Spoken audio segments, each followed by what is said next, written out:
Hello, I'm Richard Gallant, your host for Now It's History. Today, we're examining the history of presidents who ride roughshod over the Constitution and the people who fight back. My guest is Corey Brettschneider, who's a professor of political science at Brown University and the author of a book published a year ago called The Presidents and the People: Five Leaders Who Threatened Democracy and the Citizens Who Fought to Defend It. The book won the American Bar Association's Silver Gavel Award and is coming out in paperback this September. He is also the co-host of the new podcast, The Oath and the Office, with comedian John Fugelsang.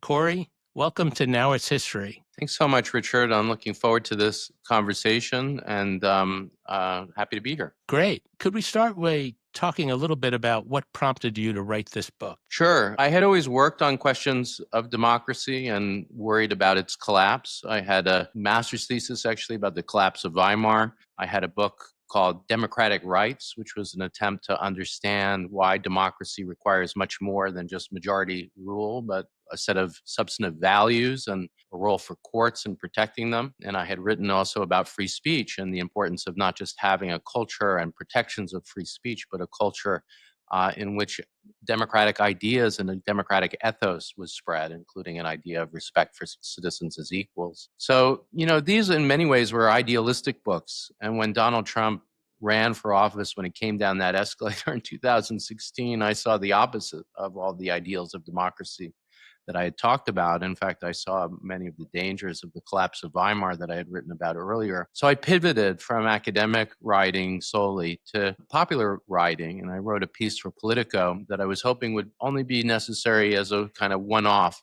called Trump versus the Constitution, a guide.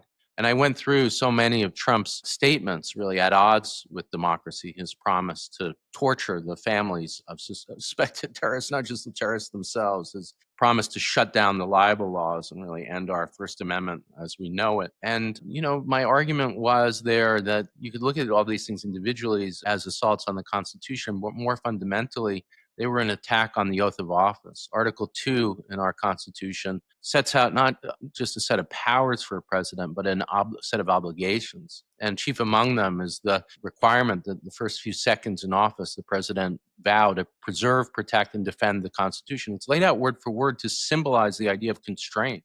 And yet what we were seeing from Trump was anything but that. So when he won, I felt like I couldn't just go back to academic writing. I really shifted to writing about this threat to democracy from the US president.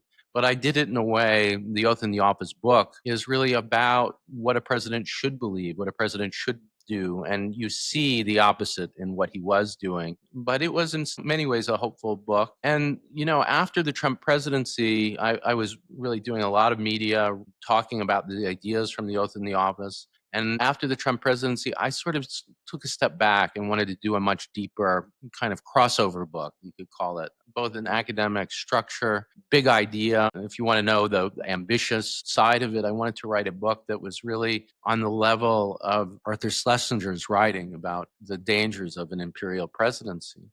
And what I set out to do is to try to give an account of how Trump should be understood, not as unique in American history, but as representing a danger of the US presidency. And I went really back to the founding. And in the book, I talked, for instance, about Patrick Henry's warning, which was that, we're assuming, he said, and if you're going to ratify that, everybody knows Patrick Henry, of course, from Give Me Liberty or Give Me Death.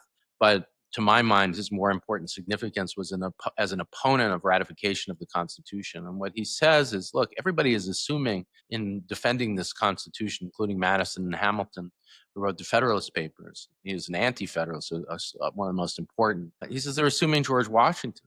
They're assuming somebody who's a person of virtue. But what if you have a bad president? And then he basically says, too, what if you have a criminal president? Those checks on the office are so weak, the judiciary, the courts, the idea of impeachment, that he'll blow past them. The president has powers like the pardon power. So the book is really about taking that warning seriously and showing that the structure of the US presidency has been a danger in the hands of presidents who really are opposed to democracy, who are authoritarian.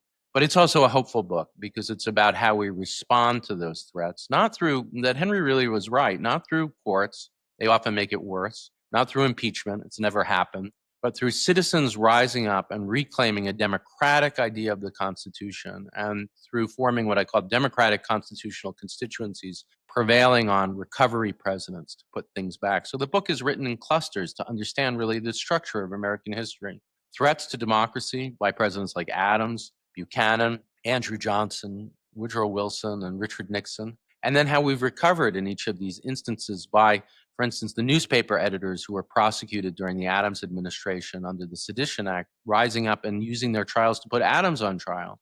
And then doing more than that, forming a constituency behind Jefferson and really Madison, who even during the War of 1812 won't shut down free speech. The book talks about Frederick Douglass's resistance to not just the Dred Scott case, but President Buchanan's attack on it and pulling back from the authoritarian idea that Black Americans have zero rights under the Constitution and prevailing on Lincoln to some degree, but really Grant. And it's about Wilson and his resistance to, I should say, Wilson and his aggressive assault on the progress that had been made during the Grant era at the behest of Frederick Douglass and others, and nationalizing white supremacy. I say he's not the first white supremacist president, but he certainly is the first white nationalist president. And then it talks about the unknown people, citizens who fought back, people like William Monroe Trotter, Sadie Alexander, and how Sadie Alexander in particular prevailed on Truman through the Truman Committee on Civil Rights and on really Lyndon Johnson to recover the ideal of equal protection.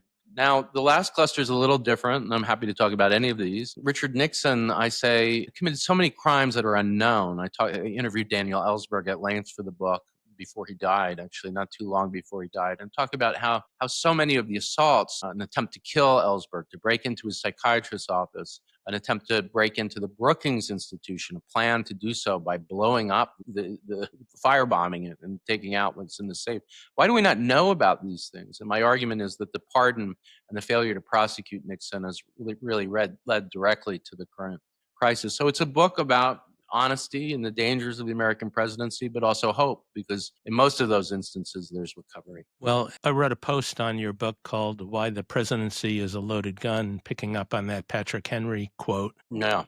And I think you do an amazing job of just delving into this rich history over hundreds of years and sourcing the key moments and anecdotes and quotations that really reflect how the system works. And I recommend that everybody read your book. Thank you. And a great piece. Thanks for it. Yeah, thanks. But I'm curious, where are we right now in this story? I mean, when you wrote the book, we didn't know that there was going to be a second Trump presidency. So Well, what's the current state of events? it's a great question. The way I would describe it is, and the book has turned out to be not just timely, but extremely timely, as you said in your Yeah. introduction. I wish it Yeah. wasn't. I wish it was a paranoid book or one that was totally irrelevant, but it's not. And really, what Trump represents, I think, is first of all making very clear the thesis. I think it shows the thesis to be correct, that the failure to prosecute Nixon was a real failure on the part of the American people to reinforce and defend the idea that a president is not above the law.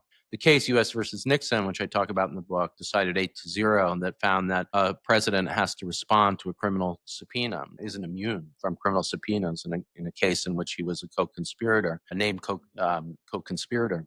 The case really is against Mitchell, as you know, but yet it's called U.S. v. Nixon to give this oomph of trying to protect the rule of law. But really, that case turns out not to mean that, because the immunity decision, which came out the day after the book, really protects the president from any prosecution. And I think so much of what we're seeing is a result of the failure, not just of the immunity decision, which really made my point on steroids, but the failure to show that presidents will be criminally accountable for their crimes.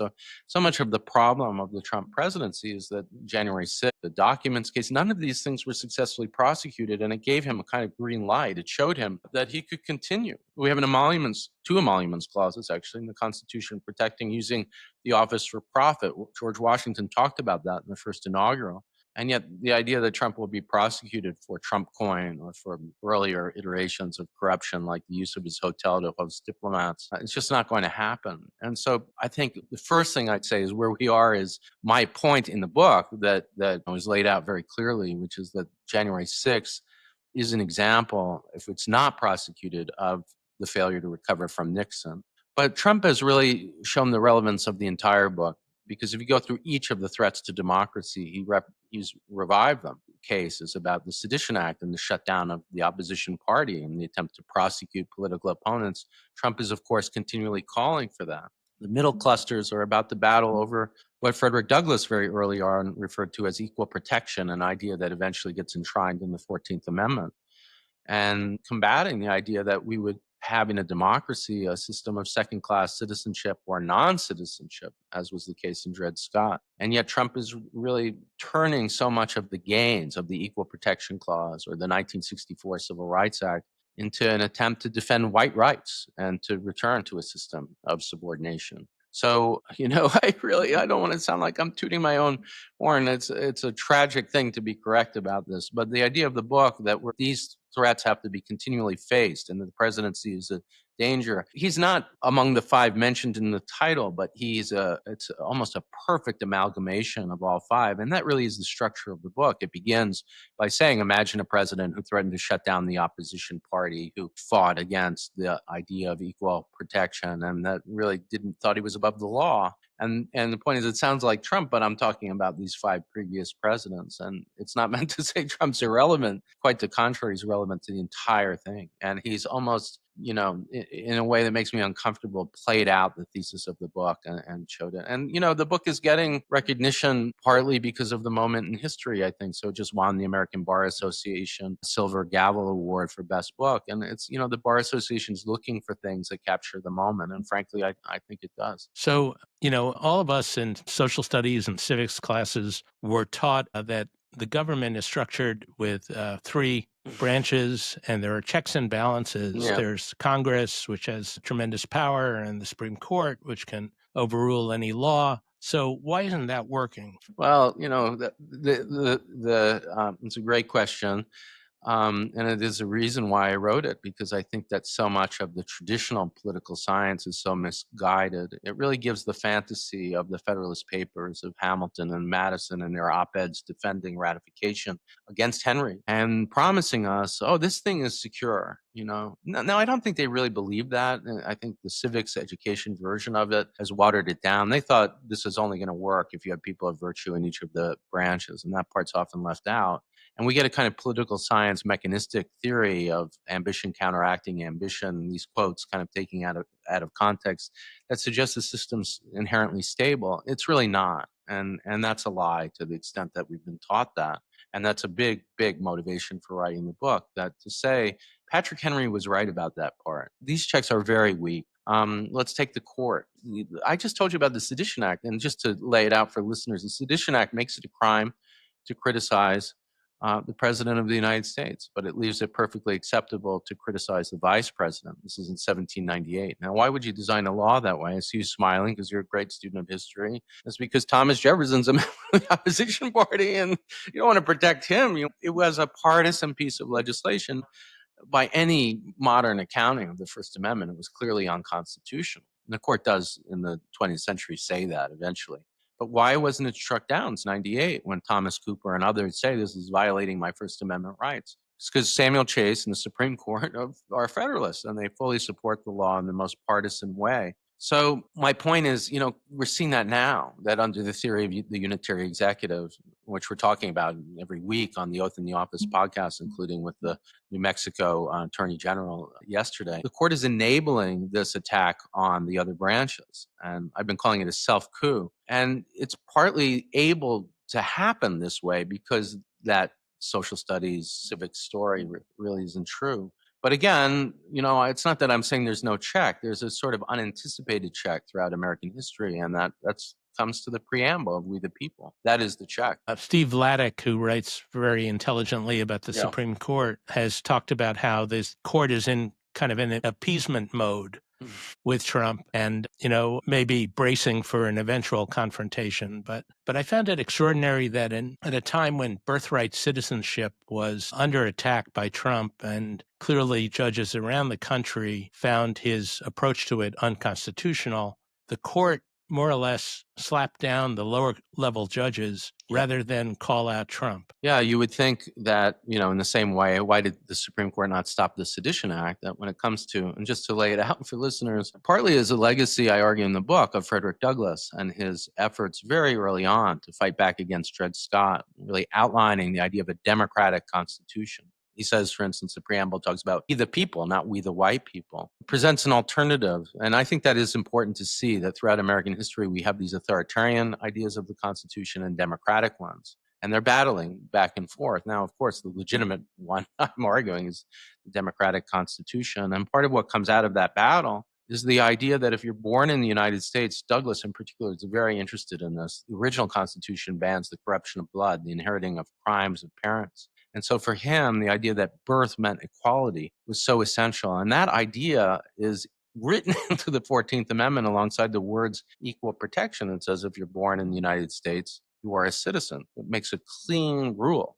Now, it does say subject to the jurisdiction, and that's the way that John Eastman and other fraudsters are trying to claim that this isn't a guarantee of birthright citizenship. Of course, non-citizens are subject to the jurisdiction of the United States. They're claiming they're not somehow, and therefore their children are not, in the same way that an invading army wouldn't be subject to the jurisdiction in a normal sense. And so the children of invading soldiers wouldn't be citizens. That's their argument. I think it's a ridiculous argument that flies in the face of the text. So now why, to go to your question, why is the Supreme Court not doing the obvious thing that the Federalist Papers suggest it should, which is say, it says if you're born in the United States, you're a citizen, this is unconstitutional. Not only have they not done that, they might eventually, I hope they will, but they've done something more pernicious, which is that they've used this case, not any of the ones involving Biden or Obama or previous presidents, Bush.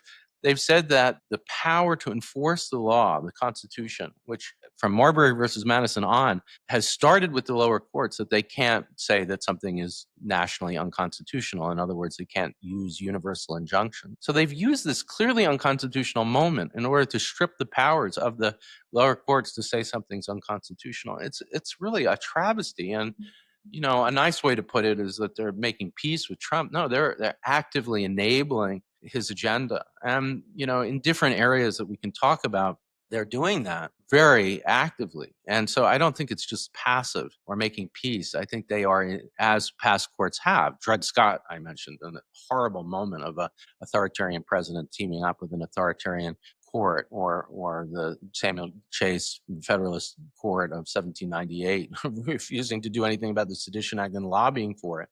In fact, Chase sits on the trial of Thomas Cooper, who's one of the most prominent oppositions to the act and is being prosecuted for violating it, and make sure he can't even raise the issue of free speech. That's how the court's acting. They're enabling this authoritarianism, and sometimes they do it in other areas under the banner of the unitary executive theory. So we had Raul Torres on the podcast that just posted yesterday, and that was an incredible moment. Part of what I want to do is, part of my shift from just talking to other professors is to talk to those who are giving us hope. And Torres really is one of these people. I'll just tell you what he's doing.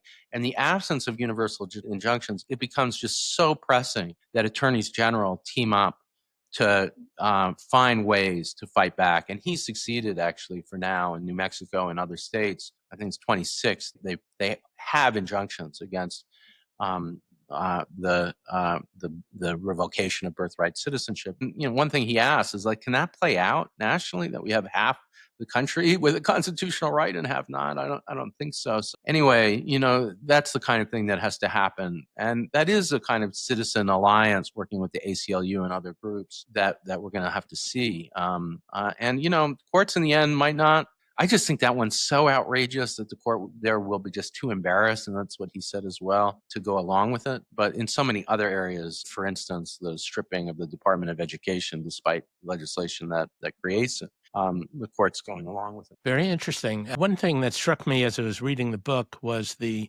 commonality between Andrew Johnson and Woodrow Wilson, strangely enough. Andrew Johnson, you quote as saying, "This is a country for white men, and by God, as long as I am president, it shall be a government for white men." And of course, what was it, 60 years later, Woodrow Wilson is sworn in as president, resegregates the federal government. Yes, they have a common theme, and it's an unfortunate part of the fight against democracy is kind of racial authoritarianism. And you see that though in different modes. You see it in Buchanan teaming up with the court in the most graphic, I call it the most evil decision in American history, which says Black Americans nationally, not just enslaved people, have no rights under the Constitution. And that's the authoritarian threat from Buchanan. And then even after the partial recovery from Lincoln, and my argument is that Lincoln doesn't just sort of move closer to the democratic constitution on his own. It's really at the behest of Douglas through embarrassing him from op-eds in the UK to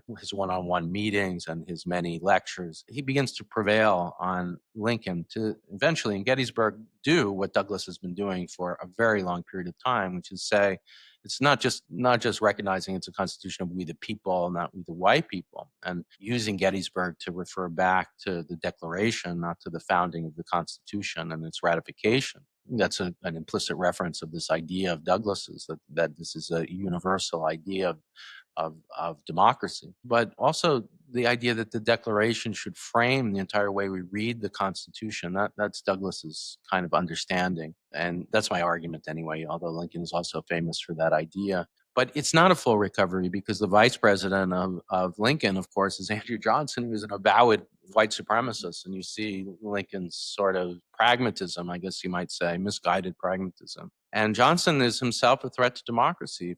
That quote you read shows how he really does try to bring slavery back under a different name. So in the midst of this recovery from Dred Scott, we have this new threat. That's what makes that cluster complicated. And my argument is, impeachment doesn't work, that traditional check. People like John F. Kennedy Jr., of course, celebrated the fact that Johnson wasn't impeached because they wrongly viewed it as partisan. He was under the influence of a kind of very white supremacist school of American history. He really didn't understand the 19th century. John F. Kennedy probably didn't write the book either. It's likely ghostwritten, as you know, by Sorensen.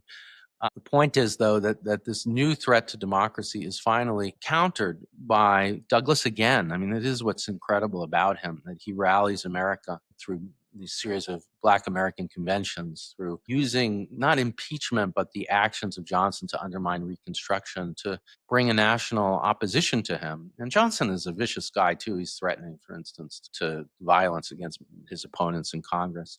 And so he doesn't even get his own nomination. Now, the tragedy of American history, as you see, is that even when we prevail, and the Grant era is a prevailing, the integration of the civil service and the national government and the military, the use of the creation of the Department of Justice, the prosecution of more than 1,000 white terrorists, it's undermined again by Woodrow Wilson. And in a way, he's worse than Johnson because he has this idea of national efficiency, and the president is pursuing a nationalist agenda combined with white supremacy. So again, he's not the first, as I said earlier, not the first white supremacist president, but he's the first white nationalist president. And then he's using the medium of film to spread the ideas. I talk in the book about how it's not just that he showed Birth of a Nation in the White House, that's well known, but I try to show that his textbook really is the origin story of The Klansman, which is the book that Birth of a Nation was based on. He was roommates with the author and close classmates, I should say, with the author of The Klansman at Johns Hopkins. So, it's a tragedy of American history and also a hopeful one because we recover so often too. Do you see signs of a recovery emerging right now? I think it's too early to say. One thing that people often ask is like to name who are the next citizen readers of the Constitution who are going to organize, and this is my vocabulary, a democratic constitutional constituency to recover from Trump. And I don't give the names because I think they have to emerge. I mean, we see efforts. I mentioned Torres. Certainly, he is a public official, but he's working closely with groups like the ACLU or Democracy Matters. So there are groups out there, but I can't name them yet. And we wouldn't have known that Frederick Douglass was going to be who he was.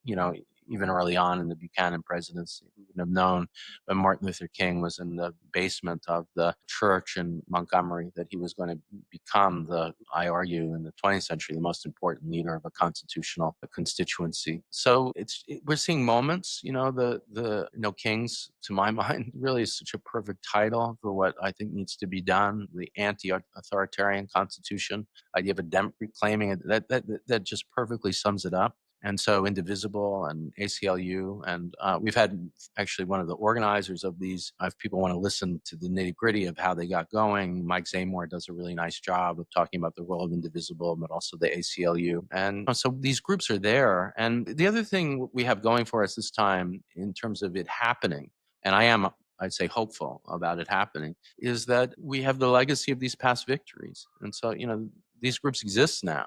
We have in our kind of ethos of America, we know that what's happening is wrong. It's anti-democratic. And I think that that will enable us. But what defines each of these clusters, unlike some theorists of social movements who really talk about leaderless social movements, that's not what's worked. You could talk about what's right or you believe, but they had leaders, very defined ones, with clear agendas of recovering the democratic constitution. And I do think that's what we need. And the slogan "No Kings" is a very nice move in that direction. And what's the role of the media? Huge, but it takes different forms. And I think each of these democratic constitutional constituencies and their leaders had a kind of combination of features. They were, in some ways, resemble the modern media. They resemble political parties at different times. They resemble what we would call activists, although that's not really the way they would have phrased it. So take the first story, how do we defeat Adams? It's that the newspaper editors who were criticizing him for things like his foreign policy find themselves on trial. And then rather than give up, Thomas Cooper publicizes basically each day what's happening in his trial in his newspaper. And yet they're activists too. They don't have the pretense of independence. They're very partisan. In fact, they create in many ways the Democratic Republican Party in opposition to Adams. And, that's true of Frederick Douglass too, that he's has newspapers, Frederick Douglass's paper, the North Star. He's an orator, an activist. And certainly that's true in the 20th century. William Monroe Trotter has those features. So there's sort of hybrids of everything. And, one thing that people will often say is, oh, we're doomed because the thing that brought down Nixon is that everybody watched the hearings on TV. There was one media. People like Corey and Richard are like fragmenting our media. Maybe they're not doing it intentionally, but their audiences are in millions. We're, I guess, in the high thousands or tens of thousands. And, that's more like them.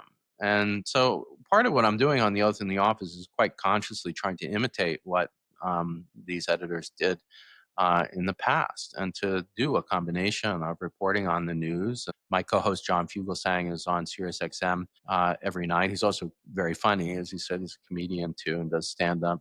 But he'll present the stories as a journalist and then ask questions about them, and I'll answer them with a kind of analysis that is some hybrid of journalism and opinion. And my model is Thomas Cooper and Frederick Douglass and William Monroe Trotter and Ida B. Wells, and that's what they were doing too. And so, as others, including yourself, begin to speak out, that spreads. And the fact that we're fragmented, I don't think is an argument against the success of it happening again. Great. Thanks so much, Corey. I want to congratulate you on the book and the podcast. And I hope people will keep listening and following your work. Thank you so much, Richard. And if people want to listen, The Oath in the Office, we're also on YouTube. And what a pleasure to collaborate with you, Richard. I really appreciate your piece. Of course, you read the book so closely, and that's not always the case when you do interviews. So I want to thank you for that. Well, thanks very much, Corey. Thanks so much, Richard.